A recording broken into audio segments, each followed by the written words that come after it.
So out of Patrick Dorgu, Diego Leon and Harry Amass, Dorgu is the best on current ability, but I still don't think that any of those three from a stylistic point of view are optimally suited to that left wing back role. I mean, it would be a big ask of them anyway to come in next season as Manchester United's first choice left back in a back four and be a regular week in week out, but it's made even harder by the fact that they are playing as a left wing back, where they don't have a left winger ahead of them in order to aid them with attacking output on that left flank. As I've said many times before, I think the wing backs in a 3-4-3 ideally need to be converted wingers like Amass is on the right, and that's why I think someone like Bendito Mantato in the youth system is being massively underrated. As stylistically, when you compare him to the other three, I think his dribbling ability and end product in the final third makes him the most promising option as a wing-back in Amarim's system, and despite him currently predominantly playing from the right side, I think given that he is left-footed, as we've also seen with Noni Madueke over the last season or so,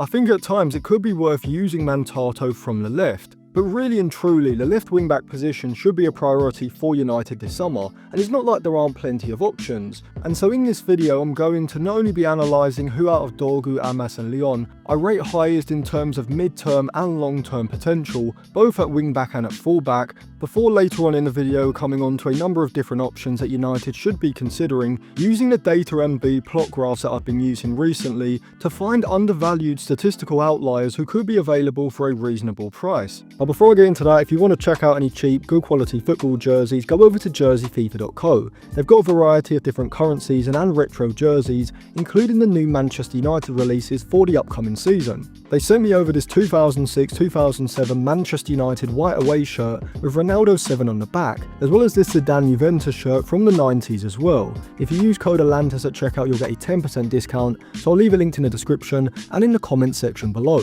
So as an individual player, I do like Patrick Dorgu. It's just that because of the circumstances that he was signed under in January, parts of the fan base seem to want to substantially overrate him in terms of current ability in order to prove a point, and I'm not sure why. I mean, Alvaro Fernandez, even at the same price as a left back, was obviously the better signing at the time, but considering he would have only cost £8.5 million, around £16 million less than Dorgu, whilst as a left wing back I do think his end product and goal threat in the final third would have made him a better stylistic fit for that wing-back role. But even with Alvaro Fernandez signed in January, I still think that United would have needed more of a natural winger to come in this summer in order to provide a more offensive option as well. Dorgu is perfect to be used as an understudy, I think, ahead of someone like Dou and Morera, who would be my first choice option at left wing back, and from the eye test but also from the plot graphs that I'm about to show you in just a minute, it's quite easy to see why. See, despite Dou and Morera only being in his early 20s, in comparison to Dorgu, Leon and Amass, I think when watching him it's evident that he's far superior offensively. When the three United fullbacks receive possession on the flank, they just don't have the same attacking intent, close ball control dribbling, and trickery that we see with Morera and Amass on the flanks, which I think is essential when using a 3-4-3, especially with an interior forward ahead like Cunha, who predominantly is going to want to be drifting infield, positioned on the inside of the opposition's fullback rather than the outside. But now we move on to this graph plotting XG assisted against successful dribbles for every fullback in Europe's top 7 leagues last season, providing a visual representation of exactly what I mean. Now, because of the minutes he played for both Manchester United and Lecce, this is Dorgu's Serie A numbers from the first half of the season, where he did play mostly as a right and left winger, and so they are going to be positively skewed compared to other players. But you could also say the same for Amass and Diego Morera as well, and I was actually quite surprised if I'm honest, as Dorgu ranks a lot higher for his dribbles completed than our first four, although it should be said that this doesn't mean that he's a 1v1 dribbling specialist, as I would describe Diego Morera or Amass, with the majority of Dorgu's dribbles coming in the defensive and middle third when he has space ahead on that channel, being more reliant on his pace and power to beat a player, rather than his close ball control, quick footwork and trickery, which does make his dribbling significantly less effective against deeper defensive blocks when he hasn't got the sort of space that he has in the middle third to drive into and has to be a lot more precise with his dribbling. But Dorgu's ability to progress the ball forward through the defensive middle and into the final third is probably his best attribute. The issue I have with Dorgu at left wing back is his end product in the final third, which I guess could be said for a lot of natural fullbacks, and this can be seen with Dorgu ranking under the median for his XG assisted. Diego Morera and Amass, on the other hand, whilst also playing in more advanced positions throughout the season, sit well above the median for both, positioned in that outlier area alongside Giovanni Quinda. And when we compare Diego Leon against every other fullback in South America, he's positioned around bang on the same area where Dorgu was positioned as well, completing a high amount of dribbles but still lacking the chance creating output in the final third.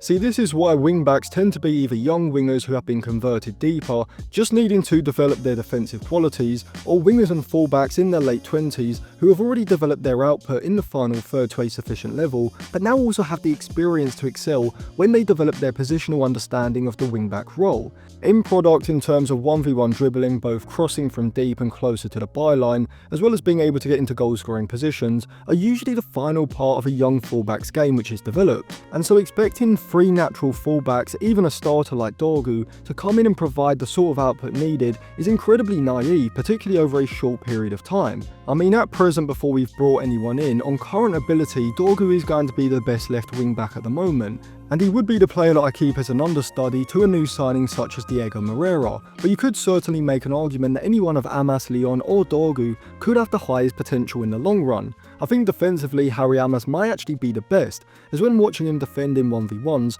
I do like his approach, being more of a patient, reactive tackler who doesn't dive in but instead has the concentration and the quick instincts in order to be sharp to react to a quick shift of the ball or a burst down the line. And he may also be marginally the best crosser out of the 3, certainly from deeper positions. But the reason I prefer Dorgu as a left wing back is because Amass, like Shaw, doesn't seem to have the full assertiveness when he receives a ball on the left to drive quickly into the space and progress the ball up the pitch, and he is very much a fullback in this regard, whilst Dorgu specialises in racing forward with the ball at his feet, which then allows United to switch play quickly and progress the ball past the opposition's midfield line, giving them less time to squeeze over and condense that side of the pitch. And so this is why I think Harry Amass needs a loan, as long term I definitely see him more as a fullback than I do as a wingback. I think it would be far better for his development if he was to go out on loan to a Ligue 2 or a Bundesliga 2 side, where he's guaranteed to be a starter week in week out and can get a full season of minutes under his belt, rather than staying at United this season and getting minutes here and there not even in his natural position. Now defensively, Diego Leon is closer stylistically to Dorgu than he is to Harry Amass, being an assertive front foot defender who is assertive with jumping out to apply pressure to a winger receiving the ball, looking to make an interception, or at least be in close proximity to his first touch. However, when watching Diego Leon in South America, I think it's evident he still needs to develop his defensive basics significantly, as he does have a habit of jumping out and applying pressure too quickly, resulting in him getting left flat-footed and bypassed easily, or also switching off positionally and allowing a run in behind off his blind side. Now out of the two, I do think Harry Amass is more ready to feature regularly for United next season compared with Diego Leon, which I guess is understandable, as in general it even takes seasoned players a year or two at least to acclimatise to European football after moving from South America, particularly the Premier League, and as an 18-year-old it's going to be even harder. However, Leon's current skill set does suggest that he could develop into a top-level left wing-back or a left-back further down the line, as like Dorgu, he's a very dynamic ball carrier, able to powerfully burst forward with the ball, and in Teo Hernandez-esque fashion,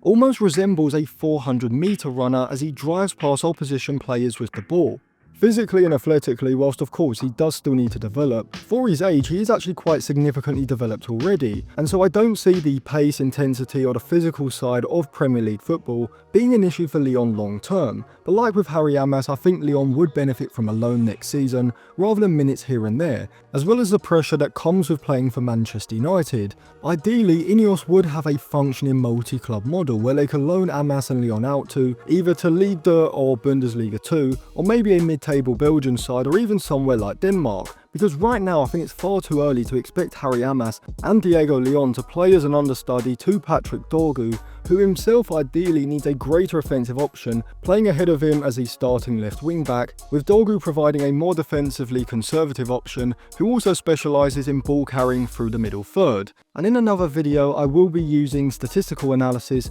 to identify some other targets alongside Diego Morera that United should be considering for that left wing back role. Now if you want to check out any of the plot graphs or any player radars from Data MB, I have uploaded a few onto my Patreon. That will be linked on the end screen after the video, and if you want to check out any cheap, good quality football jerseys, go over to dragonjersey.com. You can use code Atlantis at checkout for a 10% discount. I'll leave it linked in the description and in the comments section below.